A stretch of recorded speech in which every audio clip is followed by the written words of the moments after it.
অরণ্য, আজ রাতে আমাদের মাঝে কোনো পর্দা থাকবে না, শুধু থাকবে চামড়ার সাথে চামড়ার তীব্র ঘর্ষণ। তুমি আজ বড্ড বেশি দিশেহারা নীলু। চলো একটু শান্ত হই। শান্ত হতে বলছো আমাকে? আমার রক্তে এখন যে আগুন ছুটছে তা নেভানোর ক্ষমতা কেবল তোমার ওই শরীরেই আছে। আমি তো তোমারই আছি নীলিমা, কোথাও চলে তো যাচ্ছি না। ওভাবে থেকো না, তোমার ওই বলিষ্ঠ হাত দিয়ে আমাকে ছিঁড়ে ফেলো আজ। তোমার নরম শরীরে আমার হাতের ছাপ পড়ে যাবে যে, তুমি ব্যথা পাবে। ওই ব্যথাই তো আমার আনন্দ। আমাকে এমনভাবে নীল করো যেন কাল সকালে আমি নিজেকে চিনতে না পারি। আমি চাই আমাদের এই সময়টা খুব ধীর আর সুন্দর হোক। ধীর হওয়ার সময় চলে গেছে অরণ্য। তোমার শরীরের প্রতিটি ভাঁজে আমার ঠোঁটের চিহ্ন এঁকে দিতে চাই। তুমি অনেক বেশি ঘামছো নীলু, আমি তোমার কপালে একটু চুমু খাই। কপালে নয় অরণ্য, আমার ঠোঁটে তোমার অধিকার স্থাপন করো, যেন আমার নিঃশ্বাস বন্ধ হয়ে আসে। তুমি চাইলে আমি সারা রাত এভাবেই তোমাকে বাহুডোরে আগলে রাখবো। আমাকে আগলে রাখার দরকার নেই, আমাকে তোমার উত্তেজনার সাগরে ডুবিয়ে দাও। তোমার চোখ দুটো আজ একদম অন্য কথা বলছে। কি চাও তুমি বলো তো?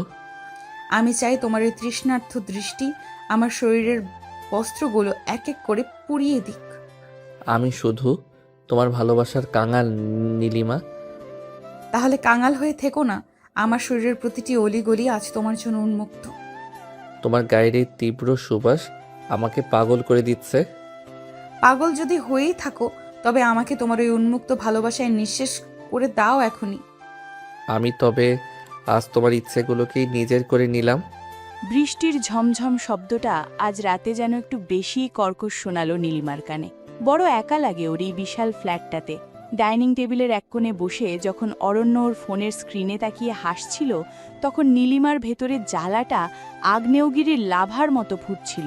নীলিমা বয়সে অরণ্যের চেয়ে কিছুটা বড়, সমাজ যেটাকে অসম সম্পর্ক বলে দাগিয়ে দেয়। ওর একটা ভাঙা সংসার ছিল, যেখানে কেবল অবহেলা আর তিক্ততা পেয়েছিল। ডিভোর্সের পর যখন অরণ্য ওর জীবনে এলো, নীলিমা ভেবেছিল ও বুঝি তোরই খুঁজে পেয়েছে। কিন্তু আজ যখন অরণ্যকে অন্য কারোর সাথে চ্যাটিং করতে দেখল, ওর ভেতরকার সেই পুরনো নিরাপত্তাহীনতা আবার জেগে উঠল। ও উঠে গিয়ে অরণ্যের ফোনটা এক ঝটকায় কেড়ে নিল। অরণ্য অবাক হয়ে তাকালো। নীলিমা কোনো কথা না বলে অরণ্যের হাত ধরে টেনে নিজের বেডরুমে নিয়ে এলো। অরণ্য বারবার বলছিল সে কেবল ক্লাসমেটের সাথে কথা বলছিল, কিন্তু নীলিমা আজ কোনো যুক্তির ধার ধারছে না। ও চায় অরণ্যকে এমনভাবে নিজের করে নিতে যেন অরণ্যের অস্তিত্বের প্রতিটি কণা কেবল নীলিমার কথা বলে। ঘরের নীল আলোয় নীলিমার শাড়িটা কিছুটা আলগা হয়ে কাঁধ থেকে ঝুলে আছে। ওর বুকটা অভিমানে আর কামনায় দ্রুত ওঠানামা করছে। ওই ফোন আর ওপাশে থাকা মানুষটা তোমার কাছে আমার চেয়েও বেশি প্রিয় হয়ে উঠল অরণ্য। তুমি অযথা সন্দেহ করছো নীলু, আমি তো শুধুই তোমার কথা ভাবি। অরণ্যের এই শান্ত আর নির্লিপ্ত গলার স্বর নীলিমাকে আরও বেশি খেপিয়ে দিল। ও অরণ্যের খুব কাছে চলে এলো, এত কাছে যে ওদের শরীরের মাঝখানে একটা সুতো ঢোকার জায়গাও অবশিষ্ট নেই। নীলিমা ওর দুই হাত দিয়ে অরণ্যের মুখটা ধরল। ওর চোখের মণি দুটো তখন কামনার তীব্রতায় কাঁপছে। ও অরণ্যের বুকের ওপর নিজের হাতের নখগুলো দিয়ে আলতো করে আঁচড় কাটতে শুরু করল।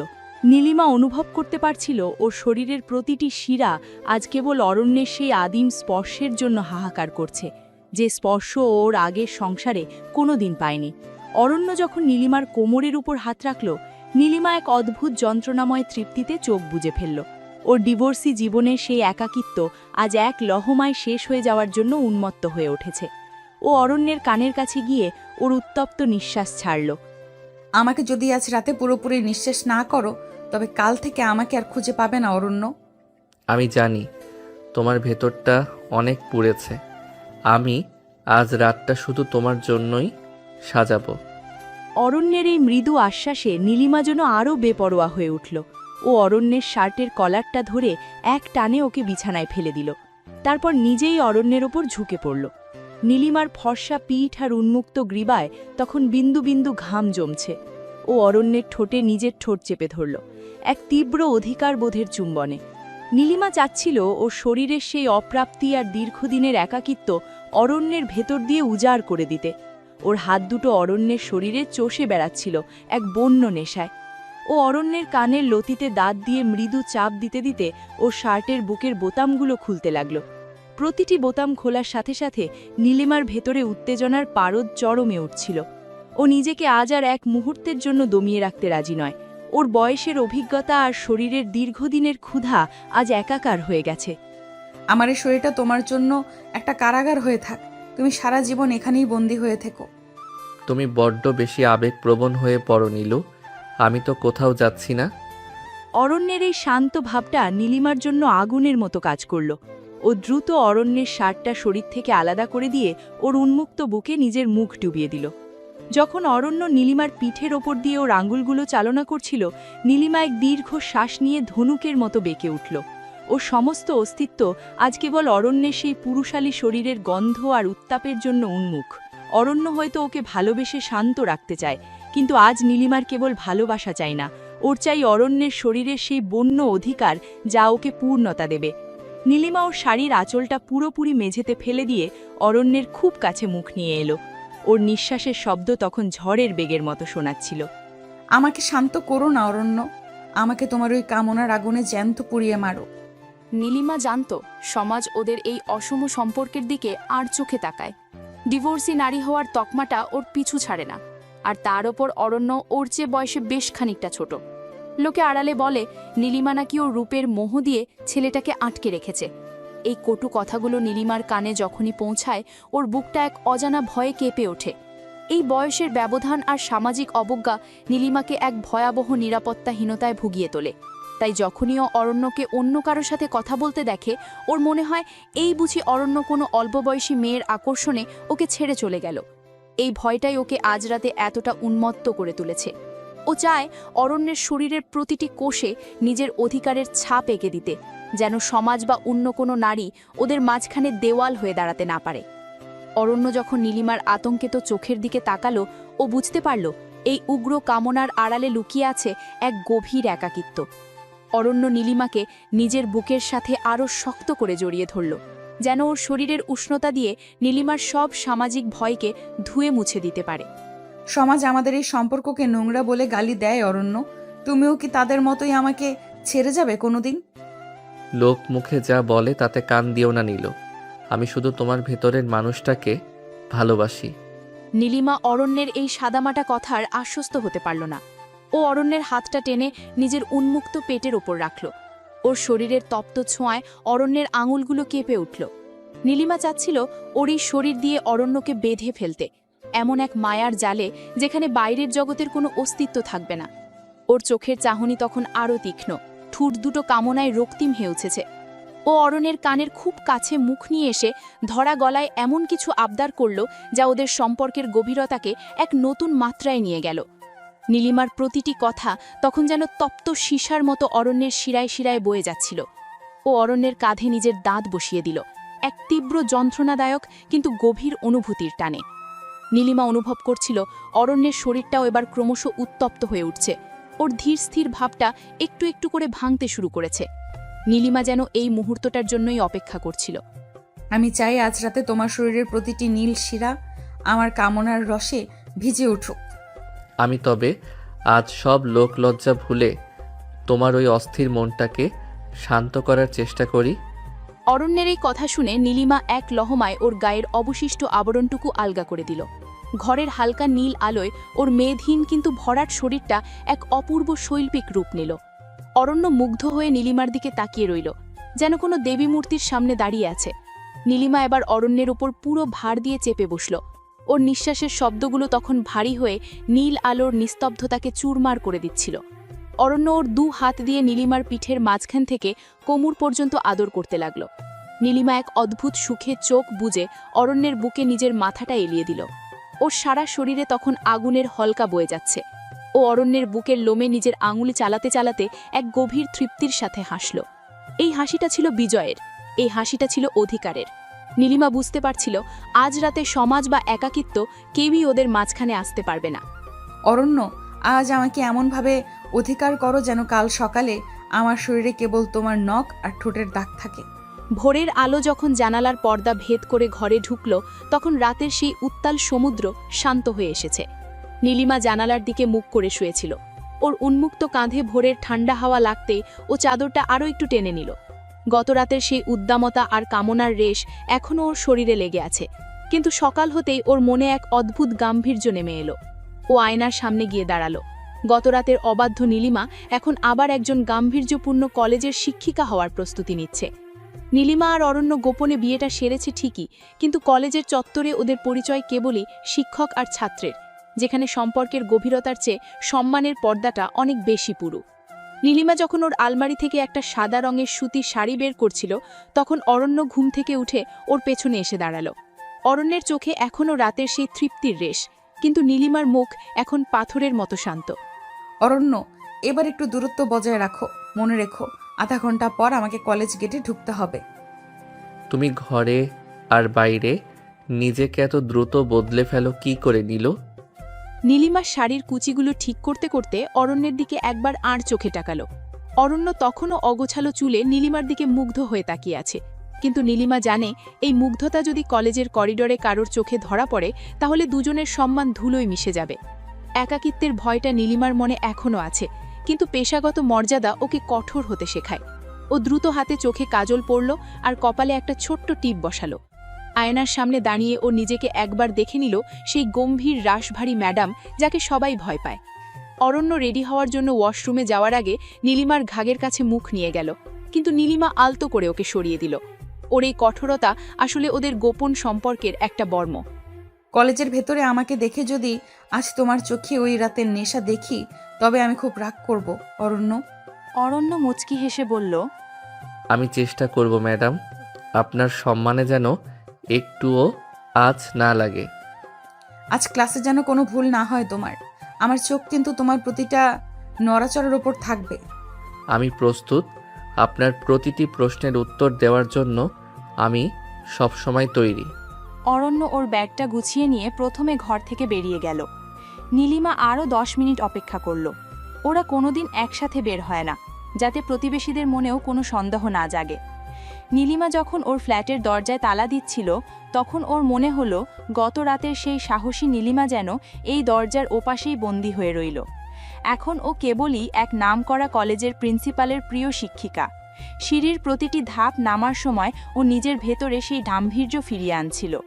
কলেজের গেটে পৌঁছানোর পর ও দেখল অরণ্য তার বন্ধুদের সাথে দাঁড়িয়ে কথা বলছে। নীলিমা যখন ওর পাশ দিয়ে হেঁটে যাচ্ছিলেন, অরণ্য একবারের জন্যেও ওর দিকে তাকালো না। এটাই নিয়ম, এটাই ওদের লোকানো ভালোবাসার মূল্য। ক্লাসরুমে ঢোকার আগে নীলিমা একবার বুক ভরে দম নিল, যেন গত রাতের সব স্মৃতি মন থেকে মুছে কেবল লেকচারের কথা ভাবতে পারে। ক্লাসের ভেতরে নীলিমা যখন গম্ভীর মুখে লেকচার দিচ্ছিল, তখন অরণ্য পেছনের বেঞ্চে বসে ওর দিকে স্থির দৃষ্টিতে তাকিয়েছিল। নীলিমা মাঝে মধ্যে ওর দিকে তাকাচ্ছিল ঠিকই, কিন্তু সেই দৃষ্টিতে কোনো প্রেম নেই, বরং আছে এক অদ্ভুত কঠোরতা। নীলিমা জানে এই লুকোচুরি খেলাটা ওকে ভেতরে ভেতরে ক্লান্ত করে দিচ্ছে, কিন্তু অরণ্যের প্রতি ওর টান এতই গভীর যে এই মিথ্যেটুকু ও হাসি মুখে মেনে নিয়েছে। ক্লাসের ফাঁকে একবার যখন ওদের চোখাচোখি হলো, নীলিমা দেখল অরণ্যের চোখের কোণে এক চিলতে হাসি। ও দ্রুত নিজের দৃষ্টি সরিয়ে ব্ল্যাকবোর্ডের দিকে ফিরল। ডাস্টার দিয়ে লেখা মোছার সময় নীলিমার হাতটা সামান্য কাঁপল, কারণ ও বুঝতে পারছিল অরণ্যের ওই শান্ত দৃষ্টি ওকে আবার সেই রাতের মতো উত্তাল করে দেওয়ার ক্ষমতা রাখে। মনে মনে বলল, সবার নজর এড়িয়ে তুমি যেভাবে আমার দিকে তাকাচ্ছ অরণ্য, তাতে আমি নিজের সংযম হারিয়ে ফেললে কিন্তু তোমারই বিপদ। কলেজের করিডর তখন শিক্ষার্থীদের কলকালিতে মুখর। অরণ্য তার বন্ধুদের সাথে ক্যান্টিনের পেছনের বারান্দায় দাঁড়িয়েছিল। সেখানে আড্ডার মূল কেন্দ্রবিন্দুতে ছিল আকাশ আর সমীর, যারা অরণ্যের ঘনিষ্ঠ বন্ধু। অরণ্য কিছুটা অন্যমনস্ক হয়ে দাঁড়িয়ে নীলিমার ক্লাসরুমের দিকে তাকাচ্ছিল, যেটা তার বন্ধুদের নজর এড়াল না। আকাশ অরণ্যের কাঁধে একটা সজোরে চাপড় মেরে ওকে বাস্তবতায় ফিরিয়ে আনল। আকাশের চোখে মুখে এক ধরনের দুষ্টুমি ভরা হাসি, যেন ও অরণ্যের মনের কোনো গোপন খবর জেনে ফেলেছে। সমীর পাশে দাঁড়িয়ে চায়ে চুমুক দিচ্ছিল আর তীক্ষ্ণ দৃষ্টিতে অরণ্যকে মেপে নিচ্ছিল। ওদের এই হাসাহাসি অরণ্যকে কিছুটা অস্থিরতায় ফেলে দিল, কারণ ও জানে ওর বন্ধুরা একটু বেশিই কৌতূহলী। নীলিমা তখন করিডোর দিয়ে গটগট করে হেঁটে নিজের ডিপার্টমেন্টের দিকে যাচ্ছিলেন। তার পরনের নীল শাড়ি আর গম্ভীর চলন সবার নজর কাটছিল। কিরে অরণ্য, নীলিমা ম্যাডামকে দেখে তো তুই পুরাই স্ট্যাচু হয়ে গেলি, ব্যাপার কি বলতো? ওরকম কিছু না রে, আমি শুধু ভাবছিলাম ওনার আজকের অ্যাসাইনমেন্টটা কিভাবে জমা দেব। সমীর চায়ের কাপটা নামিয়ে রেখে অরণ্যের দিকে এক পা এগিয়ে এলো। ও বেশ চতুর ছেলে, তাই অরণ্যের গলার স্বরে সামান্যতম পরিবর্তনও ওর কানে ধরা পড়ে। ও অরণ্যের শার্টের কলারটা ঠিক করে দেওয়ার ভান করে নিচু স্বরে একটা মন্তব্য করল, যা শুনে অরণ্যের বুকটা ধক করে উঠল। নীলিমা ঠিক সেই মুহূর্তেই ওদের পাশ দিয়ে যাচ্ছিলেন। তার হাতের ফাইলগুলো শক্ত করে ধরা। তিনি একবারের জন্যেও অরণ্যের দিকে তাকালেন না ঠিকই, কিন্তু তার তীক্ষ্ণ কান ছেলেদের আড্ডার প্রতিটি শব্দ লুফে নিচ্ছিল। নীলিমা বুঝতে পারছিলেন অরণ্য ওর বন্ধুদের কাছে কোনোভাবে ধরা পড়ে যাচ্ছে কিনা। তার হৃৎস্পন্দন তখন স্বাভাবিকের চেয়ে দ্রুত ছিল, কিন্তু মুখে তিনি সেই চিরচেনা কঠোর শিক্ষিকার মুখোশ ধরে রাখলেন। শুধু অ্যাসাইনমেন্ট নাকি অন্য কিছু? তোকে আজকাল ম্যাডামের বাড়ির পাশেও ঘুরঘুর করতে দেখা যায়। তুই সব সময় বেশি চিন্তা করিস। ম্যাডাম আমার মেন্টর, তাই ওনার কাছে গাইডেন্স নিতে চাই। আকাশ এবার হো হো করে হেসে উঠল। ওর হাসির শব্দে আশেপাশের কয়েকটা ছেলে মেয়ে ওদের দিকে তাকালো। নীলিমা তখন কিছুটা দূরে দাঁড়িয়ে এক কলিগের সাথে কথা বলছিলেন, কিন্তু তার কান ছিল অরণ্যদের দিকে। আকাশের কথাগুলো নীলিমার কানে তপ্ত সীসার মতো বিজছিল। ও মনে মনে চাইছিল অরণ্য যেন বুদ্ধি খাটিয়ে ওদের সামলায়। অরণ্যের বন্ধুরা যত বেশি খোঁচা দিচ্ছিল, নীলিমার ভেতরে তত বেশি অস্থিরতা বাড়ছিল। ও ভাবছিল, যদি এই ছেলেরা কোনোভাবে সত্যিটা জেনে যায়, তবে এই কলেজের চাকরি আর মান সম্মান সব ধুলোয় মিশে যাবে। নীলিমা অরণ্যের দিকে একবার আর চোখে তাকালেন, যা কেবল অরণ্যই লক্ষ্য করল। সেই দৃষ্টিতে ছিল এক সতর্কবাণী। মেন্টর তো অনেক আগেই হয় রে ভাই, কিন্তু নীলিমা ম্যাডামকে দেখলে তোর চোখের ওই সম্পর্কটা অন্য কিছু বলে। অরণ্য, তোমার যদি আড্ডা শেষ হয়ে থাকে তবে আমার কেবিনে একবার এসো। তোমার প্রজেক্টে অনেক ভুল আছে। নীলিমার ওই বরফ শীতল কণ্ঠস্বর শুনে আকাশ আর সমীর মুহূর্তেই চুপ হয়ে গেল। তারা কল্পনাও করতে পারেনি যে নীলিমা ম্যাডাম তাদের এত কাছেই দাঁড়িয়ে আছেন। নীলিমা অরণ্যের চোখের দিকে সরাসরি না তাকিয়েও এক ধরনের কর্তৃত্ব বজায় রাখলেন। অরণ্য মাথা নিচু করে নীলিমার পেছন পেছন হাঁটা শুরু করল। পেছন থেকে সমীর আর আকাশ একে অপরের দিকে তাকিয়ে চোখের ইশারা করল। নীলিমা যখন নিজের কেবিনের দরজাটা খুলছিলেন, তখন তার হাত কাঁপছিল। ভেতরে ঢুকে দরজাটা হালকা করে ভেজিয়ে দিতেই তিনি অরণ্যের দিকে ঘুরে দাঁড়ালেন। তার চোখে এখন ভয়ের চেয়েও বেশি ছিল চাপা উত্তেজনা আর রাগ। বাইরের বন্ধুদের সেই সন্দেহজনক কথাগুলো নীলিমাকে আবার সেই নিরাপত্তাহীনতায় ঠেলে দিয়েছে। দেখলে তো তোমার বন্ধুদের সন্দেহ কোন পর্যায়ে চলে গেছে। ওরা যদি একবারও টের পায়। ভয় পেও না নীলু, আমি ওদের সামলে নেব। তুমি শুধু নিজের কাজে মন দাও। অরণ্য নীলিমা ম্যাডামের কেবিনে ঢুকে পড়ার পর আকাশ আর সমীর ক্যান্টিনের এক কোণে গিয়ে বসল। কলেজের চত্বরে রোদের তেজ তখন বাড়ছে, কিন্তু ওদের আলোচনার উত্তাপ তার চেয়েও বেশি। সমীর সবসময় একটু বেশি খুঁতখুঁতে আর পর্যবেক্ষণশীল। ও লক্ষ্য করেছে অরণ্য আজকাল ঠিক আগের মতো বন্ধুদের সাথে রাত পর্যন্ত আড্ডা দেয় না, এমনকি ফোনের পাসওয়ার্ডটাও বদলে ফেলেছে। আকাশের মাথায় এত সব প্যাচ নেই, কিন্তু অরণ্যের আচরণে যে একটা আমূল পরিবর্তন এসেছে সেটা ওকেও ভাবিয়ে তুলেছে। সমীর সিগারেটে একটা লম্বা টান দিয়ে আকাশের দিকে তাকালো। ওর চোখের মণি দুটো কুঁচকে আছে এক গভীর সন্দেহে।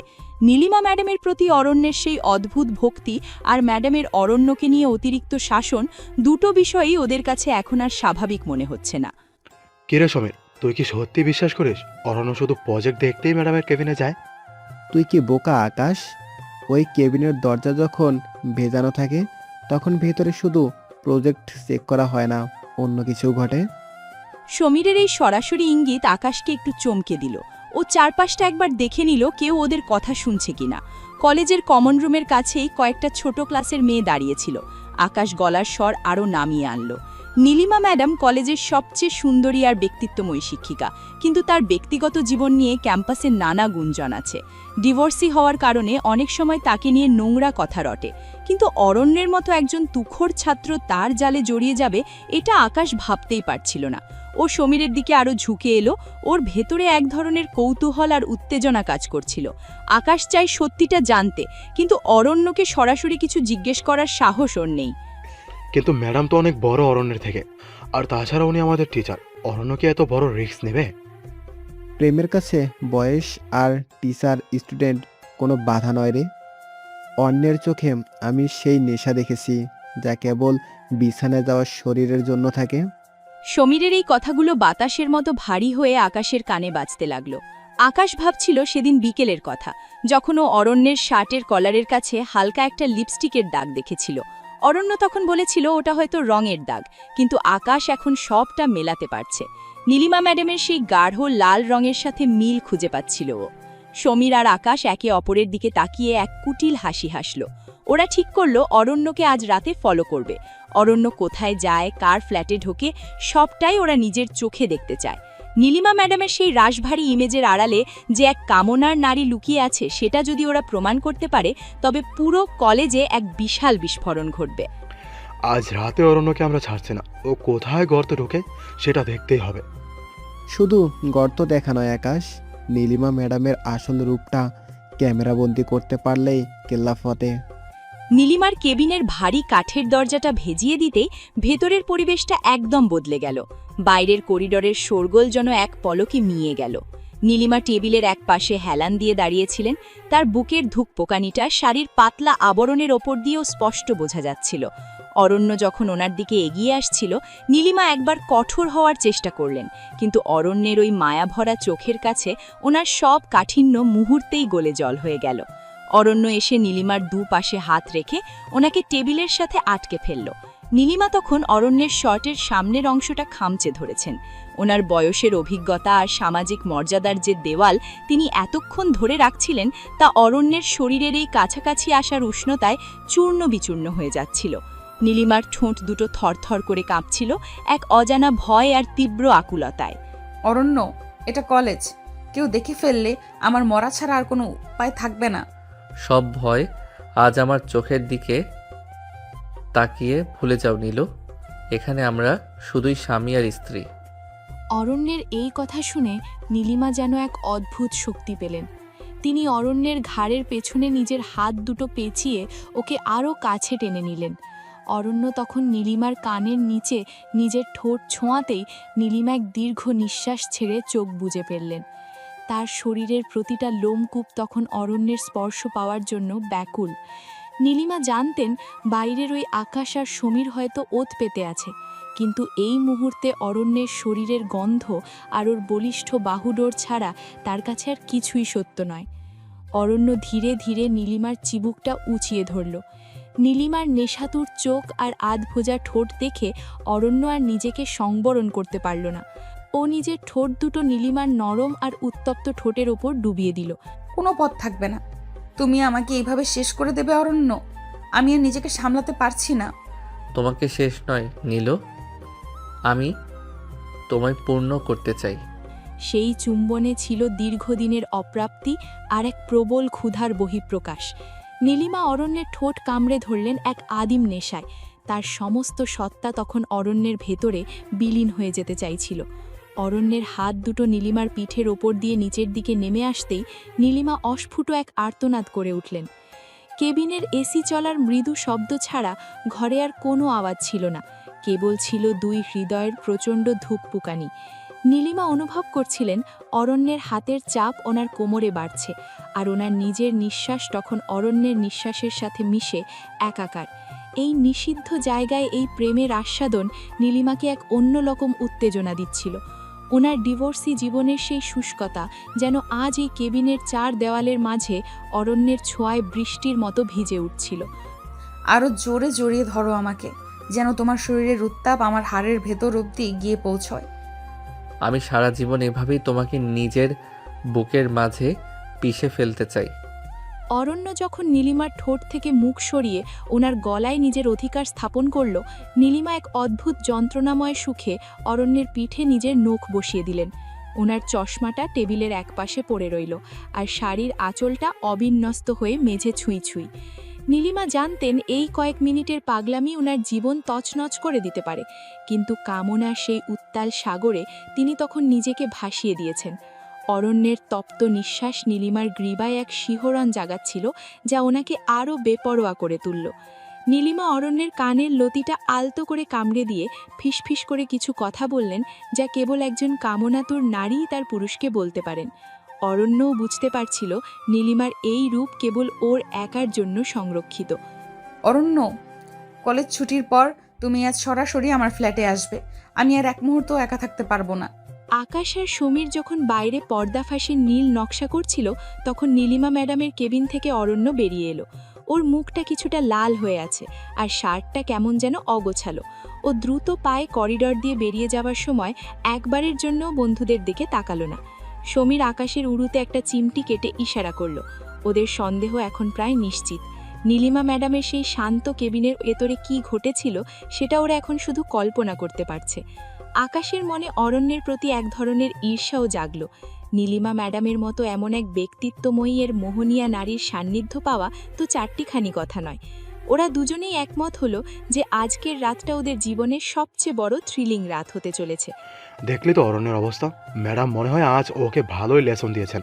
লেসন তো আমরা দেব আজ রাতে। অন্য ভাবতেও পারছে না ওর পেছন পেছন কারা ধাওয়া করছে।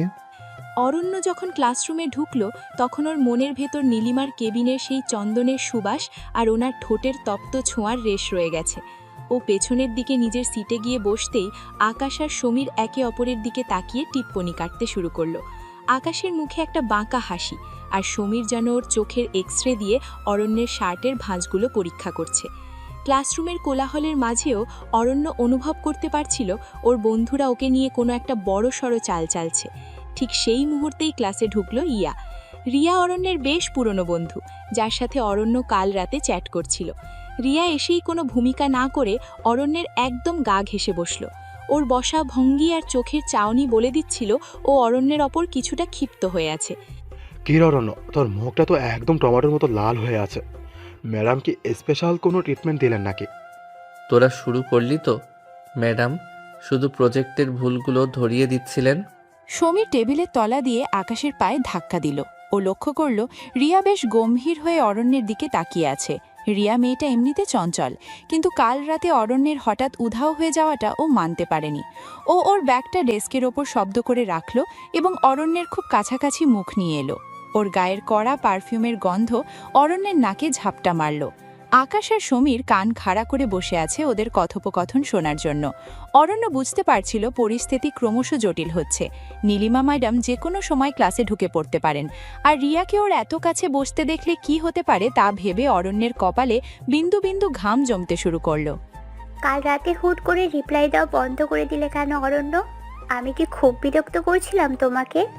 আরে না রিয়া, আসলে হুট করে নেটওয়ার্কের সমস্যা করছিল আর আমি একটু ক্লান্ত ছিলাম।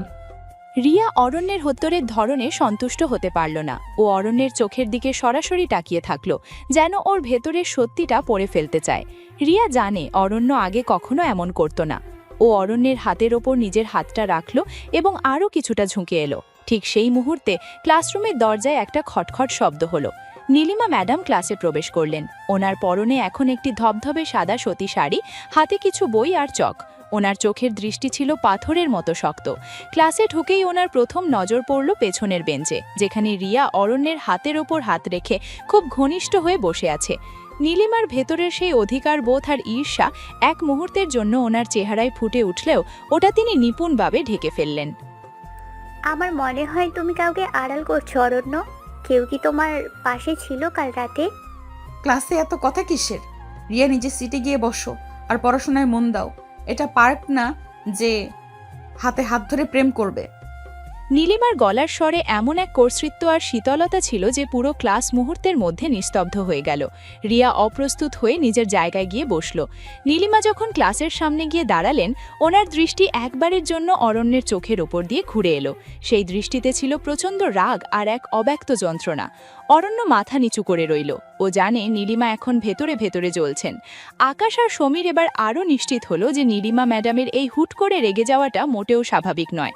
সমীর নিচু স্বরে আকাশের কানে ফিসফিস করে কিছু একটা বলল, আর ওরা দুজনেই অরণ্যের দিকে তাকিয়ে মিটিমিটি হাসতে লাগলো। নীলিমা চক হাতে বোর্ডে লিখতে শুরু করলেন, কিন্তু ওনার হাতটা সামান্য কাঁপছিল, যা কেবল অরণ্যের চোখ এড়ালো না। আজকে আমরা প্রেমের মনস্তত্ত্ব নিয়ে আলোচনা করব না, বরং বাস্তবের রুক্ষতা নিয়ে কথা বলবো। অরণ্য, তুমি উঠে দাঁড়াও। কলেজের শেষ ঘন্টার বেল পড়ার সাথে সাথেই কালো করে মেঘ জমতে শুরু করলো। কিছুক্ষণের মধ্যেই ঝুম বৃষ্টি নামলো শহরের বুকে। অরণ্য যখন ব্যাগ কাঁধে নিয়ে গেটের কাছে পৌঁছলো তখন রিয়া ছাতা ছাড়াই বৃষ্টির মধ্যে দাঁড়িয়েছিল। রিয়া জানতো অরণ্য এই রাস্তা দিয়েই যাবে, তাইও ইচ্ছে করেই ওর পথ আগলে দাঁড়ালো। অরণ্য চাইছিল দ্রুত বেরিয়ে যেতে, কারণ ও জানতো নীলিমা ওর জন্য অপেক্ষা করবেন। কিন্তু রিয়া নাছোড়বান্দা। ও অরণ্যের শার্টের হাতা খামচে ধরে বৃষ্টির মাঝেই ঝগড়া শুরু করলো গত রাতের চ্যাট নিয়ে। নীলিমা তখন তার ডিপার্টমেন্ট থেকে বেরিয়ে গেটের দিকে আসছিলেন। বৃষ্টির আবছা পর্দার ওপাশ থেকে তিনি দেখলেন রিয়া অরণ্যের খুব কাছে দাঁড়িয়ে ওর হাত ধরে টানাটানি করছে। নীলিমার মনে হলো অরণ্য যেন রিয়াকে খুব একটা সরাচ্ছে না। গতরাতের সেই নিবিড় মুহূর্তের কথা মনে পড়তেই নীলিমার বুকটা অভিমানে ফেটে যেতে চাইল। তিনি ভাবলেন, অরণ্য কি তবে তার বয়সের অভিজ্ঞতার চেয়ে রিয়ার এই অল্প বয়সের চপলতাকেই বেশি গুরুত্ব দিচ্ছে? তুমি আজ এখান থেকে নড়বে না অরণ্য। আগে বলো ওই মেয়েটা কে, যার জন্য তুমি আমাকে ইগনোর করছো? রিয়া, প্লিজ এখন পাগলামি করো না, আমার জরুরি কাজ আছে। নীলিমা আর এক মুহূর্তও সেখানে দাঁড়ালেন না। তার নিজের একটা গাড়ি থাকলেও আজ তিনি সেটা নিলেন না। ড্রাইভারকে বিদায় করে দিয়ে তিনি একাই বৃষ্টির মধ্যে হাঁটতে শুরু করলেন। তার পরনের সাদা সুতির শানিটা মুহূর্তেই ভিজে গায়ের সাথে লেপ্টে গেল। রাস্তার কাদা আর বৃষ্টির জল তার পায়ের স্যান্ডেল ভিজিয়ে দিচ্ছিল, কিন্তু নীলিমার সেদিকে কোনো খেয়াল নেই।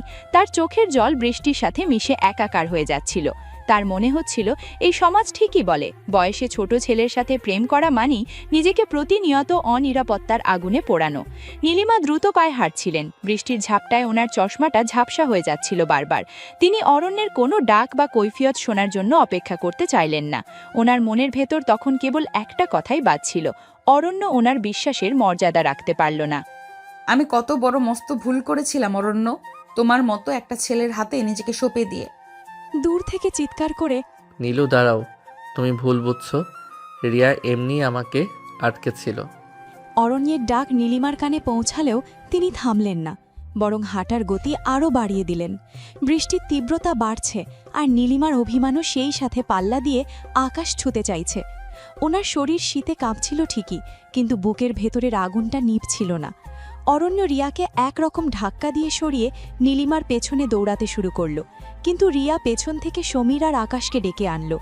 সমীর আর আকাশ দূরে দাঁড়িয়ে সবটা দেখছিল এবং মোবাইলে সেই দৃশ্য ভিডিও করার চেষ্টা করছিল।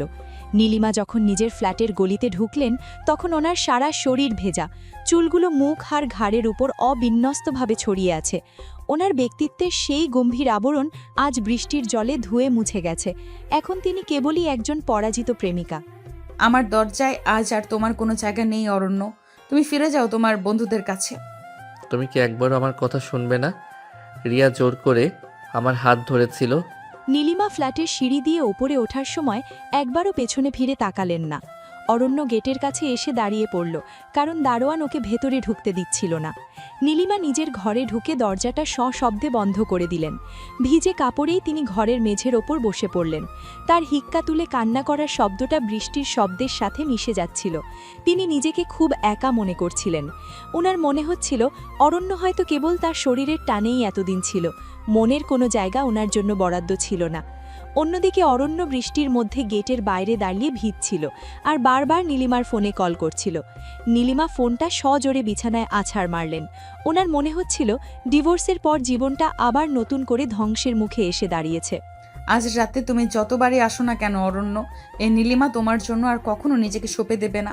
বৃষ্টির ঝাপটা তখন আরও তীব্র হয়েছে। অরণ্যকে গেটের সামনে অসহায়ভাবে ভিজতে দেখে সমীর আর আকাশ একটা দোকানের চালার নিচে গিয়ে দাঁড়ালো। সমীরের হাতে থাকা ফোনটা তখন অনবরত রেকর্ড করছিল। সমীর সব সময় নিজেকে খুব বুদ্ধিমান মনে করে, আর আজকের এই দৃশ্যটা ওর হাতে একটা শক্তিশালী অস্ত্র তুলে দিয়েছে। আকাশ কিছুটা দোটানায় থাকলেও সমীরের আত্মবিশ্বাস ওকে উত্তেজিত করে তুলছে। ওরা দেখল অরণ্য গেট দিয়ে ঢুকতে না পেরে পাগলের মতো নীলিমা ম্যাডামের জানালার দিকে তাকিয়ে আছে। সমীর ফিসফিস করে আকাশকে বলল যে একজন ছাত্র তার শিক্ষিকার পেছনে এভাবে বৃষ্টির মধ্যে কেন পড়ে থাকবে, যদি না তাদের মধ্যে কোনো শারীরিক বা গোপন চুক্তি থাকে। ওদের তদন্ত এখন কেবল অনুমানের স্তরে নেই, ওরা এখন প্রমাণের সন্ধানে নেমেছে। কিরে সমীর, অরণ্য কি আসলেই নীলিমা ম্যাডামের সাথে কোনো সম্পর্কে আছে, নাকি ম্যাডাম ওকে বাড়তি কোনো সুবিধা দেওয়ার জন্য টোপ দিয়েছেন? শুধু সুবিধা নয় আকাশ, তুই দেখ অন্যের বডি ল্যাঙ্গুয়েজ, ওটা কোনো ছাত্রের ভয় নয়, ওটা একজন প্রেমিকের আকুলতা। আর ম্যাডাম যেভাবে শাড়ি ভিজিয়ে একাই চলে গেলেন, ওটা নির্ঘাত ঝগড়া। সমীর ঠিক করলো ওরা আজ অরণ্য চলে যাওয়ার পর দারোয়ানকে জেরা করবে। আকাশ আর সমীর কৌশলে গেটের উল্টো দিকের চা দোকানে গিয়ে বসল। সমীর খোঁজ করল যে নীলিমা ম্যাডাম একা থাকলেও মাঝে মধ্যে রাতের বেলা অরণ্যকে ওই এলাকায় দেখা যায়। ওরা একে একে তথ্য সাজাতে শুরু করলো। আকাশের মনে পড়ল গত মাসে একবার অরণ্য ক্লাস ফাঁকি দিয়ে নীলিমা ম্যাডামের গাড়িতে চড়ে কোথাও যাচ্ছিল। তখন ওরা ভেবেছিল হয়তো কোনো অফিসিয়াল কাজ, কিন্তু এখন সবটা জলের মতো পরিষ্কার হয়ে যাচ্ছে। সমীরের চোখে এক কুটিল চশমা আটা। ও যেন নীলিমা ম্যাডামের ওই গম্ভীর ব্যক্তিত্বের আগালে থাকা কামুক রূপটাকে টেনে বের করতে চাইছে। যদি ম্যাডাম আর অরণ্য আসলে বিয়ে করে ফেলে থাকে, ডিভোর্সি মেয়েদের তো অনেক সময় কম বয়সী ছেলেদের উপর টান থাকে। বিয়ে করলে ওরা এভাবে লুকিয়ে থাকতো না আকাশ। ম্যাডাম ওনার চাকরি আর প্রেস্টিজ বাঁচাতে অর্ণবকে ব্যবহার করছেন, আর অর্ণ হয়তো ওনার শরীরের নেশায় পাগল। সমীর আর আকাশ অরণ্যের প্রতিটি নড়াচড়া খেয়াল করছিল। ওরা দেখল অরণ্য হতাশ হয়ে পকেট থেকে একটা চাবি বের করে গেটের পাশের ছোট পকেট গেট দিয়ে ভেতরে ঢোকার চেষ্টা করছে। দারোয়ান ওকে বাধা দিচ্ছে না, উল্টো অরণ্যকে দেখে কুর্নিশ করল। সমীর আর আকাশের চোখ দুটো ছানা বড় হয়ে গেল। সাধারণ কোনো ছাত্রের কাছে ম্যাডামের ফ্ল্যাটের গেটের চাবি বা দারোয়ানের এত খাতির থাকার কথা নয়। সমীর দ্রুত জুম করে ওই চাবি গুচ্ছাটার ছবি তুলল। ওর মনের ভেতর এখন হাজারো পরিকল্পনা। ও জানে এই খবরটা যদি একবার কলেজে চাউর হয়, তাহলে নীলিমা ম্যাডামের সেই তথাকথিত সম্মান তাসের ঘরের মতো ভেঙে পড়বে। দেখলি, অরণ্য তা দেখে ঘরের মানুষের মতো ভেতর ঢুকে গেল। আমাদের তদন্ত তো এখানেই সফল। এখনই নয় আকাশ, আমাদের দেখতে হবে ও ভেতরে গিয়ে কতক্ষণ থাকে এবং ম্যাডাম ওকে বের করে দেয় কিনা। এই ভিডিওটাই হবে আমাদের ট্র্যাম্প কার্ড। বৃষ্টির শব্দের আড়ালে সমীর আর আকাশ যেন দুই শিকারী বিড়ালের মতো ওত পেতে রইল। ওরা সিদ্ধান্ত নিল আজ রাতে ওরা এই গলির অন্ধকার কোণে বসে থাকবে। অরণ্য আর নীলিমার গোপন সম্পর্কের প্রতিটি মুহূর্ত ওরা পর্যবেক্ষণ করবে। সমীরের মাথায় এখন কেবল নীলিমা ম্যাডামের সেই গম্ভীর মুখটা ঘুরছে, আর ও ভাবছে কিভাবে ওই সাদা শাড়ির আড়ালে লুকিয়ে থাকা রহস্যগুলো ফাঁস করা যায়। আকাশ কিছুটা ভয় পেলেও সমীরের উস্কানিতে ও নিজেকেই নোংরা খালায় জড়িয়ে ফেলল। ওরা জানত না যে এই তদন্ত কেবল অরণ্যকে নয়, নীলিমা ম্যাডামের জীবনকেও এক ভয়াবহ বিপর্যয়ের মুখে দাঁড় করিয়ে দেবে। চল সমীর, আমরা ওই পেছনের দেওয়াল দিয়ে ওঠার চেষ্টা করি। ওখান থেকে ম্যাডামের ড্রয়িং রুমে জানলাটা দেখা যায়। একদম ঠিক ধরেছিস। আজ রাতে নীলিমা ম্যাডামের আসল ক্লাস আমরা আড়াল থেকে দেখব। অরণ্য যখন নীলিমার ফ্ল্যাটের দরজার সামনে পৌঁছল, ওর শরীর থেকে বৃষ্টি জল টপটপ করে মেঝেতে পড়ছে। ও জানে নীলিমা কতটা অভিমানী। ওনার একাকিত্ব আর অতীতের ক্ষত ওনাকে মাঝে মধ্যেই বড্ড বেশি নিষ্ঠুর করে তোলে। অরণ্য নিজের পকেট থেকে চাবি বের করে সন্তর্পণে দরজাটা খুলল। ভেতরে ঘুটঘুটে অন্ধকার, কেবল বারান্দার জানলা দিয়ে আসা বাইরের ল্যাম্পপোস্টের আবছা আলোয় ড্রয়িং রুমটা চেনা যাচ্ছে। ও ধীর পায়ে নীলিমার শোবার ঘরের দিকে এগিয়ে গেল। দেখল নীলিমা ভিজে কাপড়েই বিছানার এক কোণে গুটিসুটি মেরে পড়ে আছেন। ওনার কান্নার শব্দে ঘরের নিস্তব্ধতা ভেঙে যাচ্ছে। অরণ্য খুব সাবধানে ওনার পাশে গিয়ে বসল, কিন্তু ওনার শরীরে হাত দেওয়ার সাহস পেল না। নীলিমা অরণ্যের উপস্থিতি টের পেয়েই ঝট করে উঠে বসলেন। ওনার ভেজা চুলগুলো মুখময় ছড়িয়ে আছে, আর চোখের কাজল লেপটে এক ভয়াবহ করুণ দৃশ্য তৈরি করেছে। তুমি এখানে কোন সাহসে এসেছো অরণ্য? যাও গিয়ে রিয়ার সাথে বৃষ্টিতে ভেজো, ও তো তোমার বয়সের সাথে মানানসই। নীলু, তুমি বড় বেশি অবুঝের মতো কথা বলছো। আমি তোমার বয়সের অভিজ্ঞতাকে ভালোবাসি, ওর চপলতাকে নয়। অরণ্য নীলিমার দিকে একদৃষ্টে তাকিয়ে রইলেন। ওনার চোখে এখন আগুনের মতো তেজ। ওনার মনে হচ্ছিল অরণ্য কেবল ওনাকে শান্ত করার জন্য এই মিষ্টি কথাগুলো বলছে। তিনি অরণ্যের ভেজা বুকটা দুহাত দিয়ে ধাক্কা দিয়ে সরিয়ে দেওয়ার চেষ্টা করলেন, কিন্তু অরণ্য পাথরের মতো অটল হয়ে বসে রইল। নীলিমার ভেজা সাদা শাড়িটা ওনার শরীরের সাথে মিশে গিয়ে একাকার হয়ে গিয়েছিল, যা অরণ্যের ভেতরে একাধারে মায়া আর কামনার সঞ্চার করছিল। নীলিমা বারবার চেষ্টা করছিলেন অরণ্যকে ঘর থেকে বের করে দিতে, কিন্তু অরণ্য হুট করেই নীলিমার দুটো হাত নিজের এক হাতের মুঠোয় শক্ত করে ধরল। নীলিমা ছটফট করছিলেন, ওনার নিঃশ্বাস গরম হয়ে অরণ্যের মুখে লাগছিল। ওনার এই প্রতিরোধের আড়ালে যে এক তীব্র আত্মসমর্পণের আকাঙ্ক্ষা লুকিয়ে আছে, তা অরণ্য খুব ভালোভাবেই বুঝতে পারছিল। আমাকে ছেড়ে দাও অরণ্য, তোমার ওই ছোঁয়া আমাকে আর আগের মতো টানে না, বরং ঘৃণা জাগায়।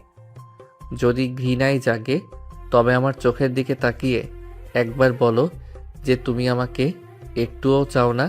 নীলিমা অরণ্যের চোখের দিকে তাকাতেই ওনার সব যুক্তি আর অভিমান যেন তাসের ঘরের মতো ভেঙে পড়ল। অরণ্যের চোখে কোনো চপলতা ছিল না, ছিল এক গভীর অধিকারবোধ। নীলিমা শান্ত হয়ে গেলেন।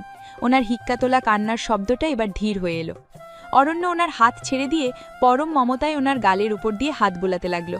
নীলিমার শরীরের শীতলতা অরণ্যের হাতের স্পর্শে উষ্ণ হতে শুরু করল। অরণ্য ধীরে ধীরে নীলিমার কপালে নিজের ঠোঁট ছোঁয়ালো। তারপর ওনার কানের কাছে গিয়ে ফিসফিস করে ওনার নামটা ধরে ডাকল। নীলিমা আর নিজেকে ধরে রাখতে পারলেন না। তিনি অরণ্যের বুকের উপর আঁচড়ে পড়লেন এবং ওর শার্টের কলারটা খামচে ধরলেন। ওনার এই আকুলতা ছিল হারানোর ভয়ে তৈরি হওয়া এক আদিম আকুতি। আমার বড্ড ভয় লাগে অরণ্য, সবাই চলে গেছে, তুমিও যদি আমাকে এই মাঝপথে ফেলে চলে যাও। যে হাত আমি একবার ধরেছি তা ছাড়ার জন্য আমি সমাজ বা বয়সের পরোয়া করি না নীলু। নীলিমা এবার অরণ্যের ঠোঁটে নিজের অধিকার স্থাপন করলেন। তবে এবারের চুম্বনে কামনার চেয়েও বেশি ছিল এক গভীর আরতি। অরণ্য ওনার ভেজা চুলগুলো সরিয়ে দিতে দিতে ওকে বিছানার ওপর শুইয়ে দিল। নীলিমা অনুভব করছিলেন অরণ্যের হাতের প্রতিটি পরশ ওনার ভেতরের সব সংশয় ধুয়ে মুছে দিচ্ছে। ওনার অভিমানী মনটা এখন কেবল অরণ্যের ভালোবাসার তৃষ্ণায় কাতর। অরণ্য যখন নীলিমার গলার নিচে নিজের মুখ ডুবিয়ে দিল, নীলিমা এক দীর্ঘ নিঃশ্বাস ছেড়ে অরণ্যকে আরও নিবিড়ভাবে জড়িয়ে ধরলেন। বাইরের বৃষ্টির শব্দ আর সমীর আকাশের ষড়যন্ত্র সবই তখন ওদের কাছে তুচ্ছ। নীলিমা জানতেন এই পুরুষটি কেবল ওনার শরীরের নয়, ওনার আত্মারও মালিক হয়ে গেছে।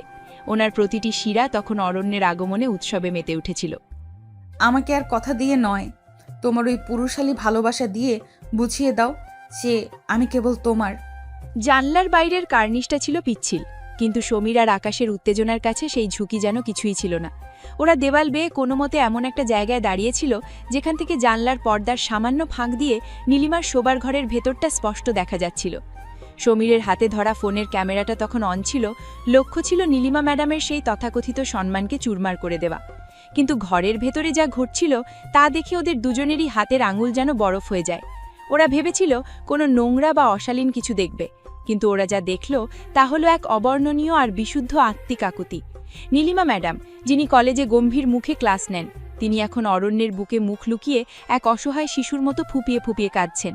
আর অরণ্য, যে কিনা ওদের বন্ধু, সে যে এত গভীর মায়ার সাথে কাউকে আগলে রাখতে পারে তা ওদের কল্পনাতেও ছিল না। সমীর, আমরা কি ঠিক করছি? দেখ ম্যাডাম কেমন হাউমাউ করে কাঁদছেন। চুপ কর আকাশ, ভিডিওটা ফোকাস করতে দে। সমীর ভিডিও করতে চাইলেও ওর হাতটা অবশ হয়ে আসছিল। ও দেখল অরণ্য নীলিমা ম্যাডামের ভেজা শাড়ির আঁচল দিয়ে ওনার চোখের জল মুছে দিচ্ছে এবং অতি সাবধানে ওনার কপালে ঠোঁট ছোঁয়ালো। সেই স্পর্শে কোনো লালসা ছিল না, ছিল এক পরম নির্ভরতা।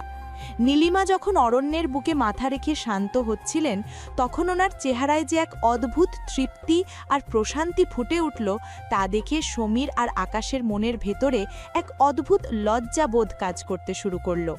ওরা নিজেদের খুব ছোট মনে করতে লাগলো। যে সম্পর্কটাকে ওরা কেবল শারীরিক খিদে বলে ভেবেছিল, তার গভীরতা যে এতটা বেশি তা ওদের মতো অপরিণত ছেলেদের বোঝার ক্ষমতার বাইরে ছিল। সমীর অনুভব করল ওর বুকটা ধড়ফড় করছে, অপরাধ বোধে ওর শ্বাস আটকে আসছে। সমীর, ক্যামেরা বন্ধ কর এটা। সমীর, ক্যামেরা বন্ধ কর। এটা দেখে আমাদের পাপ হচ্ছে রে। ওনারা স্বামী স্ত্রী না হলেও ওদের মধ্যে যা আছে সেটা ভিডিও করার মতো সস্তা জিনিস নয়। সমীর আর কথা বাড়ালো না। ও নিজের অজান্তেই ফোনের রেকর্ড বাটনটা বন্ধ করে দিল। ওর হাতের ফোনটা ধীরে ধীরে পকেটে ঢুকে গেল। ওরা দেখল ঘরের ভেতরে নীলিমা এখন অরণ্যের কাঁধে মাথা রেখে খুব নিচু স্বরে কিছু বলছেন, আর অরণ্য হাসি মুখে ওনার হাতটা নিজের হাতের মুঠোয় নিয়ে চুমু খাচ্ছে। এই দৃশ্যটা এতটাই ব্যক্তিগত আর নিবিড় ছিল যে আকাশ আর সমীর সেখানে দাঁড়িয়ে থাকাটাকেই এক ধরনের অসম্মান বলে মনে করল। বৃষ্টির জল ওদের চোখে মুখে লাগছিল ঠিকই, কিন্তু সেই জল এখন আর ওদের রোমাঞ্চ দিচ্ছিল না, বরং মনে হচ্ছিল ওদের ভেতরের নোংরামিগুলো ধুয়ে দিচ্ছে। সমীর আর আকাশের চেহারায় এখন আর কোনো কুটিল হাসি নেই, আছে এক বুক ভরা লজ্জা আর অনুশোচনা। চল আকাশ, এখান থেকে যাই। আমরা যা করতে যাচ্ছিলাম তা জানলে অন্য তো বটেই, আমি নিজেও নিজেকে কোনোদিন ক্ষমা করতে পারতাম না। ঠিক বলেছিস, নীলিমা ম্যাডামকে আমরা ভুল বুঝেছিলাম। উনি কেবল আমাদের শিক্ষক নন, উনি কেবল আমাদের শিক্ষিকা নন। উনি এক নিঃসঙ্গ মানুষ যিনি অরণ্যের মধ্যে নিজের বাঁচার রসদ খুঁজে পেয়েছেন। ওরা দুজন অতি সাবধানে দেওয়াল বেয়ে নিচে নেমে এলো। বৃষ্টির মধ্যে ভিজতে ভিজতে ওরা যখন গলি থেকে বেরিয়ে আসছিল তখন ওরা একে অপরের দিকে তাকাতে পারছিল না। ওদের হাতে থাকা ফোনটা এখন আর কোনো ট্রাম্প কার্ড নয়, বরং এক লজ্জার দলিল হয়ে রয়ে গেল। সমীর রাস্তার পাশে ফোনটা বের করে সেই ভিডিওটা পাকাপাকিভাবে ডিলিট করে দিল। আকাশ সেটা দেখে একটা লম্বা শ্বাস ছাড়ল। ওরা বুঝতে পারল সব সম্পর্ককে শরীরের মাপকাঠিতে মাপা যায় না। কিছু সম্পর্কের গভীরতা কেবল সেই দুজন মানুষের মাঝেই সীমাবদ্ধ থাকা উচিত। অরণ্য আর নীলিমা তখন ঘরের ভেতরে বাইরের সব ষড়যন্ত্র থেকে দূরে একে অপরের উষ্ণতায় এক নতুন পৃথিবী খুঁজে পাচ্ছিল। কাল থেকে কলেজের নীলিমা ম্যাডামের দিকে তাকালে আমার হয়তো খুব অপরাধী মনে হবে রে আকাশ। অপরাধবোধটা থাক সমীর, অপরাধবোধটা থাক সমীর। এটাই আমাদের মনে করিয়ে দেবে যে কারোর ব্যক্তিগত জীবনে উকি দেওয়া কতটা নিচু কাজ। ভোরের আলো তখনও পুরোপুরি স্বচ্ছ হয়ে ওঠেনি। বৃষ্টির পরের শান্ত স্নিগ্ধতা চারিদিকে ছড়িয়ে আছে। নীলিমা আর অরণ্য দুজনের কারোরই সারা রাত চোখের পাতা এক করার ফুরসত মেলেনি। রাতের সেই মান অভিমানের পালা শেষ হয়ে এক দীর্ঘ পরম তৃপ্তিতে যখন ওরা শান্ত হলো তখন ভোরের পাখির ডাক শোনা যাচ্ছে। নীলিমা হালকা রঙের একটি শাড়ি পরে নিজের চুলগুলো একটু গুছিয়ে নিচ্ছিলেন, আর অরণ্য রেডি হয়ে দরজার কাছে গিয়েছিল বাইরে যাওয়ার জন্য। ঠিক সেই সময় দরজার কলিং বেলটা বেজে উঠল। অরণ্য আর নীলিমা দুজনেই চমকে একে অপরের দিকে তাকালো। এত ভোরে কে আসতে পারে? নীলিমা ইশারায় অরণ্যকে সরতে বললেও অরণ্য নিজেই সাহসের সাথে দরজাটা খুলে দিল। দরজা খুলতেই অরণ্যের চোখ ছানা বড়া। সামনে আকাশ আর সমীর দাঁড়িয়ে। দুজনের গায়েই গত রাতের ভেজা কাপড় শুকিয়ে কুঁচকে আছে। চোখে মুখে এক অদ্ভুত প্রশ্রয়ের হাসি। মুচকি হেসে, সারা রাত বৃষ্টিতে ভিজে তোর প্রজেক্ট চেক করা কি শেষ হলো? আমাদেরকে একটু পাঠ দেবে নাকি? শুধু পাঠ দিলে হবে না আকাশ, আমরা তো সারা রাত গেটের বাইরে দাঁড়িয়ে ডিউটি দিচ্ছিলাম যাতে আমাদের মাস্টার মশাই কোনো বিপদে না পড়েন। নীলিমা পেছনে দাঁড়িয়ে সবটা শুনছিলেন। ওনার বুকটা ভয়ে দুরু দুরু করছিল। উনি ভেবেছিলেন সবটা বুঝি জানাজানি হয়ে গেল, সমাজ এবার ওনাকে ছিঁড়ে খাবে। কিন্তু অরণ্য আজ অন্যরকম। ও নীলিমার দিকে একবার তাকিয়ে ওনার চোখের ভাষা পড়ে নিল। নীলিমার সেই নিরাপত্তাহীনতা কাটাতে অরণ্য আজ কোনো লুকোচুরি করার প্রয়োজন বোধ করল না। ও এক পা এগিয়ে গিয়ে আকাশের কাঁধে হাত রাখল। নীলিমা তখন ধীর পায়ে অরণ্যের পাশে এসে দাঁড়ালেন। ওনার ব্যক্তিত্বের সেই গাম্ভীর্য আজ আর নেই, বরং এক ধরনের স্নিগ্ধ সাহস ওনার চোখে মুখে ফুটে উঠেছে। অরণ্য সমীর আর আকাশের চোখের দিকে সরাসরি তাকিয়ে এক গভীর ও শান্ত স্বরে সত্যটা স্বীকার করে নিল। তোরা যা ভাবছিস বা যা দেখেছিস তার চেয়েও গভীর সত্যিটা হলো নীলিমা শুধু আমার শিক্ষিকা নন, উনি আমার স্ত্রী। আমরা বিবাহিত। বলিস কি অর্ণ, তোরা বিয়ে করেছিস? আমরা তো ভেবেছিলাম তোরা কেবল লুকোচুরি খেলছিস। সমীর আর আকাশের হাসি মুহূর্তেই মিলিয়ে গিয়ে সেখানে একরাশ বিস্ময় আর সম্মান জায়গা নিয়ে নিল। নীলিমা যখন শুনলেন অরণ্য বুক ফুলিয়ে সবার সামনে ওনাকে নিজের স্ত্রী বলে পরিচয় দিচ্ছে, ওনার দু চোখ বেয়ে দুফোঁটা আনন্দাশ্রু গড়িয়ে পড়ল। এই সেই স্বীকৃতি যার জন্য তিনি তিল তিল করে দগ্ধ হচ্ছিলেন। আকাশ আর সমীর একে অপরের দিকে তাকালো। গতরাতের সেই ভিডিও ডিলিট করার সিদ্ধান্তটা যে কতটা সঠিক ছিল সেটা ওরা এখন হাড়ে হাড়ে টের পাচ্ছিল। আকাশ নীলিমার দিকে তাকিয়ে নিচু হয়ে ওনাকে সম্মান জানালো। ওরা বুঝতে পারল যে সম্পর্কটাকে ওরা নোংরা ভেবেছিল সেটা আসলে এক পবিত্র বন্ধন যা সমাজকে ভয় পেয়ে আড়ালে ছিল। ম্যাডাম আমাদের ক্ষমা করবেন, ম্যাডাম আমাদের ক্ষমা করবেন। আমরা কাল অনেক আজেবাজে কথা বলেছিলাম, কিন্তু অরণ্য সত্যি ভাগ্যবান যে আপনার মতো একজনকে ও পাশে পেয়েছে। তোমাদের দোষ নেই, সমাজ তো এভাবেই দেখে। কিন্তু অরণ্য আজ আমাকে যে সম্মান দিল তাতে আমার আর কোনো ভয় নেই। অরণ্য নীলিমার হাতটা ওদের সামনেই শক্ত করে ধরল। সমীর পকেট থেকে একটা চকলেট বের করে অরণ্যের হাতে দিল আর ফিসফিস করে বলল যে বিকেলের ট্রিটটা যেন জমিয়ে হয়। নীলিমা একটু হাসলেন। সেই হাসিটা ছিল এক মুক্ত পাখির মতো। দীর্ঘদিনের সেই দমবন্ধ করা লুকোচুরি যেন এক নিমিষেই শেষ হয়ে গেল। আকাশ আর সমীর এবার দুষ্টুমির ছলে অরণ্যকে এক পাশে টেনে নিয়ে গেল এবং কাল রাতের সেই প্রজেক্ট চেক নিয়ে আড়ালে হাসাহাসি করতে লাগলো। নীলিমা দরজায় দাঁড়িয়ে দেখলেন তার জীবনের সেই অন্ধকার একাকিত্ব আজ তার ছাত্রদের কাছেই এক নতুন আলোয় প্রকাশিত হয়েছে। তিনি অরণ্যের দিকে তাকিয়ে মনে মনে বললেন, আজ থেকে তিনি আর কোনো ছাত্রের জন্য নয়, কেবল তার স্বামীর জন্য অপেক্ষা করবেন। তা অন্য বিয়ের খবরটা তো দিলি, কিন্তু ভোরে তোদের ওই রোমান্টিক ডেয়ার আমাদের জন্য কি এক কাপ চাও হবে না? অবশ্যই হবে, তবে তার আগে তোদের কথা দিতে হবে যে কলেজের বারান্দায় আমাদের যেন আর টিপ্পনি শুনতে না হয়। কলেজের গেটে পা রাখতেই অরণ্য অনুভব করল আজকের সকালটা অন্য সব দিনের চেয়ে আলাদা। নীলিমার সেই সিক্ত চোখের জল আর ভোরের সেই স্বীকৃতির পর ওর বুকের ভেতরের ভয়টা যেন উবে গেছে। আকাশ আর সমীর ওর দুই পাশে রক্ষী বাহিনীর মতো হাঁকছে। ওদের চোখে মুখে এখন অরণ্যের প্রতি এক ধরনের গোপন শ্রদ্ধা। কিন্তু বিপত্তি ঘটল করিডোরে পৌঁছতেই। রিয়া সেখানে আগে থেকেই দাঁড়িয়েছিল। ওর পরনে লাল রঙের সালোয়ার কামিজ, চোখে মুখে জেদ আর অভিমানের ছাপ স্পষ্ট। অরণ্যকে দেখা মাত্রই ও হন্তদন্ত হয়ে এগিয়ে এলো। অরণ্য ওকে দেখেও না দেখার ভান করে পাশ কাটিয়ে যাওয়ার চেষ্টা করল, কিন্তু রিয়া এক ঝটকায় অরণ্যের ব্যাগটা টেনে ধরল। অরণ্যের এই অবহেলা রিয়ার ভেতরে থাকা প্রতিহিংসাকে যেন আরও উস্কে দিল। অরণ্য, আমি কথা বলছি আর তুমি পাশ কাটিয়ে চলে যাচ্ছ। কাল বৃষ্টিতে ভেজার পর থেকেই তোমার হাবভাব খুব বদলে গেছে মনে হচ্ছে। খুবই সাধারণ স্বরে অরণ্য বলল, রিয়া, এখন কথা বলার সময় নেই, আমার সামনে ক্লাস আছে, আমাকে যেতে দাও।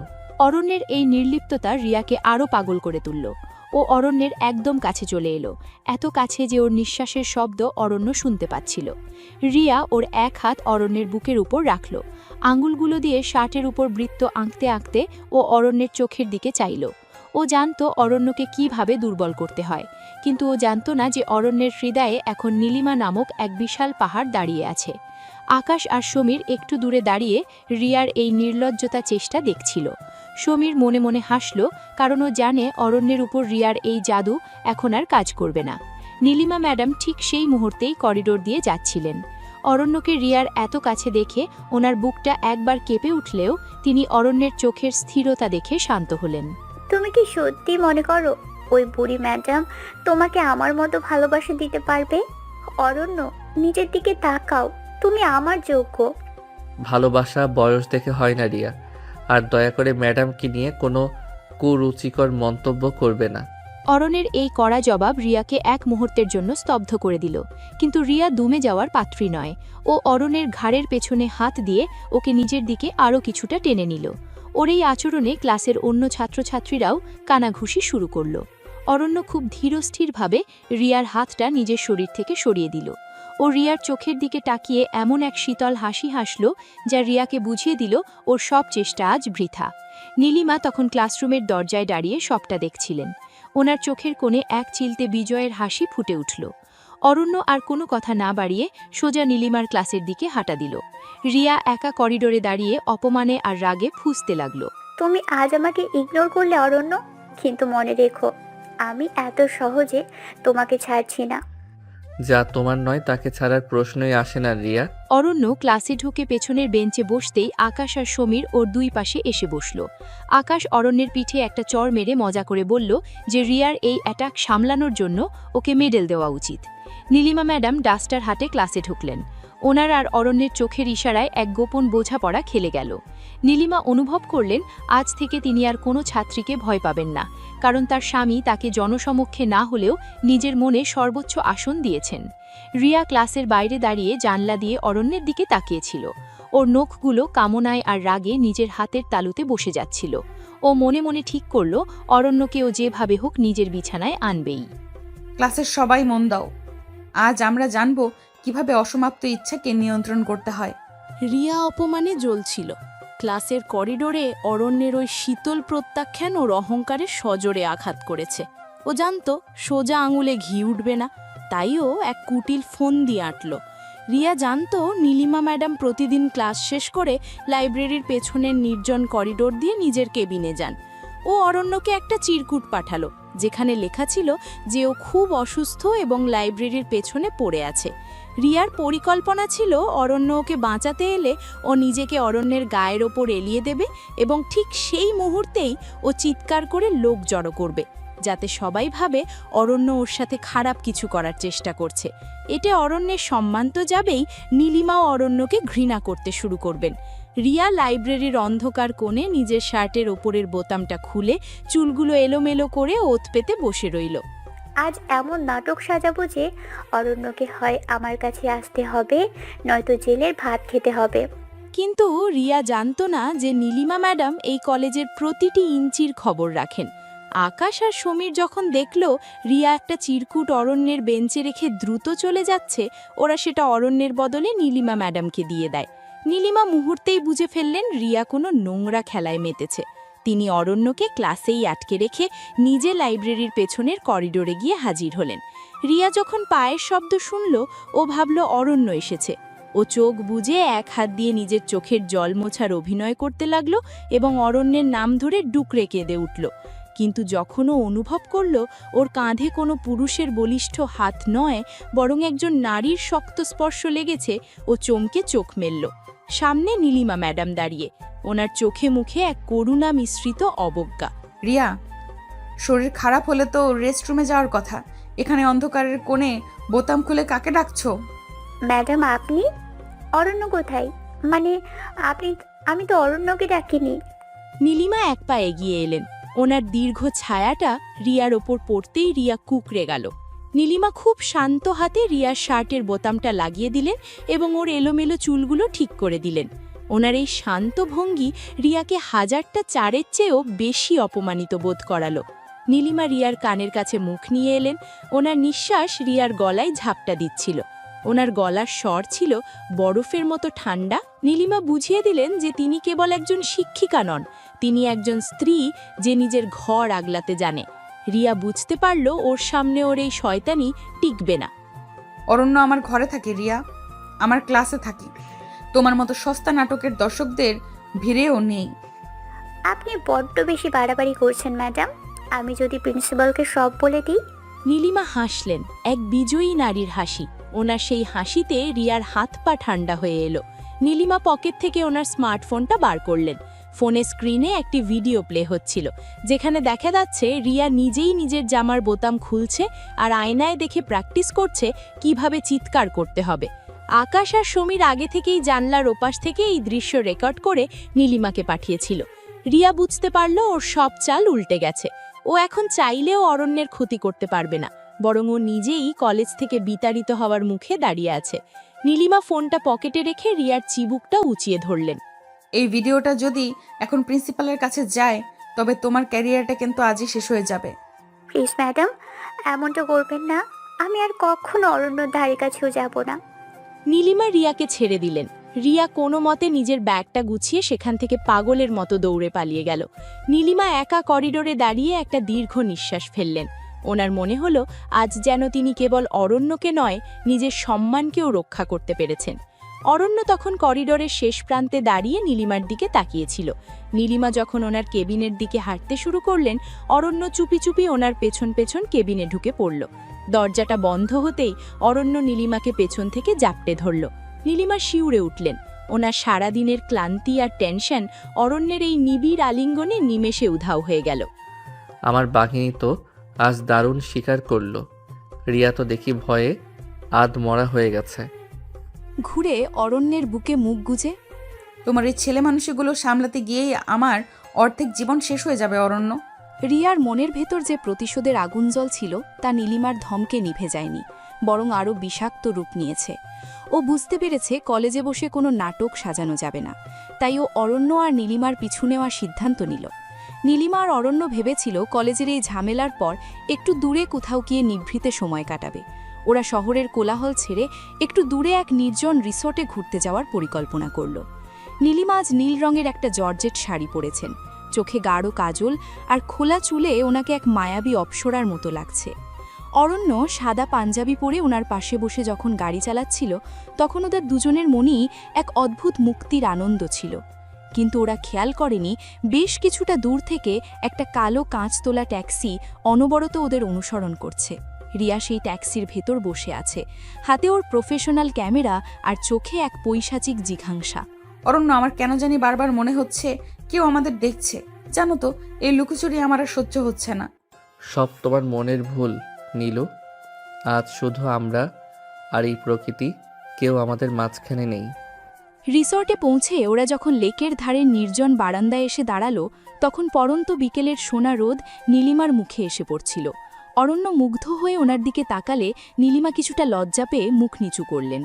অরণ্য ধীর পায়ে ওনার কাছে গিয়ে ওনার কোমরে হাত রাখল। নীলিমা প্রথমে কিছুটা বাধা দেওয়ার চেষ্টা করলেও পরে অরণ্যের কাঁধে নিজের মাথাটা এলিয়ে দিলেন। ঠিক সেই সময় লেকের উল্টো দিকের ঘন ঝোপের আড়ালে লুকিয়ে রিয়ার ক্যামেরার শাটার বারবার ক্লিক করে উঠল। রিয়া খুব সূক্ষ্মভাবে ওদের ঘনিষ্ঠ মুহূর্তের ছবিগুলো তুলতে লাগল। ও জানত কলেজের করিডোরে যা করা যায়নি, এই ছবিগুলো দিয়ে তা অনায়াসেই করা যাবে। অরণ্য যখন নীলিমার কপালে আর ঠোঁটে গভীর অনুরাগে চুমু খাচ্ছিল, রিয়া সেই ফ্রেমগুলো খুব কাছ থেকে জুম করে বন্দি করে নিচ্ছিল। কলেজের প্রিন্সিপাল আর শিক্ষকদের কাছে এই ছবিগুলো যখন পৌঁছবে, তখন তোমার ওই ম্যাডাম তকমাটা কোথায় থাকে আমিও দেখে নিব। নীলিমা আর অরণ্য তখন নিজেদের জগতে বুঁ ধরে আছে। অরণ্য নীলিমাকে কোলে তুলে নিয়ে রিসোর্টের ঘরের দিকে হাঁটতে শুরু করল। নীলিমা খিলখিল করে হেসে অরণ্যের গলা জড়িয়ে ধরলেন। এই হাসির শব্দ রিয়ার কানে তপ্ত সীসার মতো বিঁধছিল। রিয়া অরণ্যের এই রূপ আগে কখনো দেখেনি, এতটা আবেগপ্রবণ, এতটা উন্মুক্ত। ছবিগুলো তোলা শেষ করে ও ক্যামেরার মেমোরি কার্ডটা শক্ত করে চেপে ধরল। ওর মনে হচ্ছিল এই একটা কার্ডেই লুকিয়ে আছে নীলিমার ধ্বংসের চাবিকাঠি। রিয়া দ্রুত সেখান থেকে সরে গেল, যাতে কেউ ওকে দেখতে না পায়। ও জানত অরণ্য ওকে প্রত্যাখ্যান করার যে ভুল করেছে তার মাসুল নীলিমাকে গুনতে হবে, ওনার কেরিয়ার আর সম্মান দিয়ে। জানো অরণ্য, আজ তোমাকে এত কাছে পেয়ে আমার সব ভয় যেন কেটে গেছে। মনে হচ্ছে আমরা পৃথিবীর শ্রেষ্ঠ সুখী যুগল। তোমাকে সারা জীবন এভাবেই আগলে রাখবো নীলু। কোনো ঝড়ই আমাদের ছুঁতে পারবে না। অরণ্য জানত না যে ঠিক সেই মুহূর্তে এক ভয়ঙ্কর ঝড় ওদের দিকে ধেয়ে আসছে। রিয়া রিসোর্ট থেকে বেরিয়েই সোজা শহরের এক ক্যাফেতে গিয়ে বসল। ও ল্যাপটপে ছবিগুলো লোড করে দেখতে লাগল। প্রতিটি ছবিতে নীলিমা আর অরণ্যের শারীরিক ঘনিষ্ঠতা আর গভীর প্রেম এত স্পষ্টভাবে ফুটে উঠেছে যে কেউ দেখলেই বুঝবে ওদের সম্পর্কটা কেবল শিক্ষক শিক্ষিকার নয়। রিয়া একটা বাঁকা হাসি হাসল। ও এখন অপেক্ষা করছে সঠিক সময়ের, যখন ও এই ছবিগুলো দিয়ে কলেজের নোটিশ বোর্ড আর সোশ্যাল মিডিয়া ভাসিয়ে দেবে। নীলিমা আর অরণ্য তখন ঘরের ভেতরে ভালোবাসার এক নতুন অধ্যায় শুরু করছিল। জানত না যে বাইরে ওদের জন্য এক নরক অপেক্ষা করছে। কাল সকালে সূর্য ওঠার সাথে সাথেই তোমাদের এই প্রেমের সাম্রাজ্য ছারখার হয়ে যাবে নীলিমা ম্যাডাম। পরদিন সকালে কলেজের শান্ত পরিবেশ এক মুহূর্তেই নরককুণ্ডে পরিণত হল। রিয়া নিজের হীনমন্যতা আর প্রতিশোধ চরিতার্থ করতে গতরাতের সেই অন্তরঙ্গ ছবিগুলো কলেজের অফিসিয়াল ফেসবুক গ্রুপ এবং স্টুডেন্টদের মেসেঞ্জার গ্রুপে ভাইরাল করে দিয়েছে। নীলিমা যখন কলেজের গেটে পা রাখলেন, তিনি অনুভব করলেন চারপাশের বাতাস আজ অন্যরকম। পরিচিত সহকর্মী থেকে শুরু করে পিয়ন পর্যন্ত সবাই ওনার দিকে বাঁকা চোখে তাকাচ্ছে, কেউ কেউ আড়ালে মুখ টিপে হাসছে। লাইব্রেরির সামনে একদল ছাত্র গোল্লা হয়ে ফোনে কিছু একটা দেখছিল। নীলিমাকে দেখা মাত্রই তারা ফিসফিসানি শুরু করল। নীলিমা যখন নিজের ফোনের নোটিফিকেশন চেক করলেন, ওনার পায়ের তলা থেকে মাটি সরে গেল। রিসোর্টের বারান্দায় অরণ্যের বুকে ওনার মাথা রাখা কিংবা অরণ্যের ওনাকে কোলে তুলে নেওয়ার সেই নিবিড় মুহূর্তগুলো এখন সবার ফোনে ফোনে। ওনার শিক্ষিকা জীবনের তিল তিল করে গড়া সম্মান যেন এক লহমে ধুলোয় মিশে গেল। আমি জানতাম এ দিনটা আসবে। আমি শেষ হয়ে গেলাম অরণ্য। নীলিমা নিজের কেবিনে ঢুকে চেয়ারে ভেঙে পড়লেন। ওনার মনে হচ্ছিল এখনই বিষ খেয়ে মরে যাওয়া ভালো। ঠিক সেই সময় প্রিন্সিপাল স্যারের পিয়ন এসে জানালো ওনাকে জরুরি তলব করা হয়েছে। নীলিমা যখন কাঁপতে কাঁপতে প্রিন্সিপালের ঘরের দিকে যাচ্ছিলেন, করিডোরে রিয়ার সাথে ওনার দেখা হলো। রিয়ার চোখে মুখে এক পৈশাচিক আনন্দ, ও যেন বিজয়ের হাসি হাসছে। কিন্তু নীলিমা জানতেন না যে অরণ্য, আকাশ আর সমীর তখন অন্য এক পরিকল্পনা নিয়ে তৈরি। অরণ্য প্রিন্সিপালের ঘরের সামনেই দাঁড়িয়েছিল, ওর পাশে আকাশ আর সমীর। ওরা নীলিমাকে দেখে মাথা নিচু না করে বরং বুক ফুলিয়ে দাঁড়িয়ে রইল। প্রিন্সিপাল স্যার যখন গম্ভীর মুখে ছবিগুলো টেবিলের ওপর রেখে নীলিমাকে কৈফিয়ত চাইছিলেন, অরণ্য কোনো অনুমতি ছাড়াই ভেতরে ঢুকে পড়ল।